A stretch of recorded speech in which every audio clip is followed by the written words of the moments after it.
How to fix invite collaboration option not showing on Instagram. For this, you have certain things that need to be considered.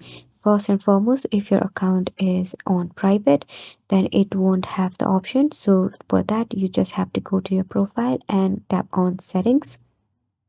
Now here you will choose the privacy and just toggle off the private account and switch to public. By doing so, the option should be back. If not, you can just head back to the setting and tap on help this time and tap on report a problem.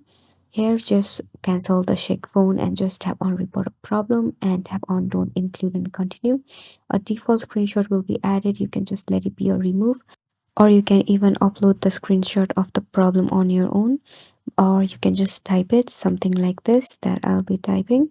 For example, let me speed this process for you. And once you are done, just tap on send and you shall be able to receive the option back again after a couple of days. So that's it for this video as well. Thank you so much for watching.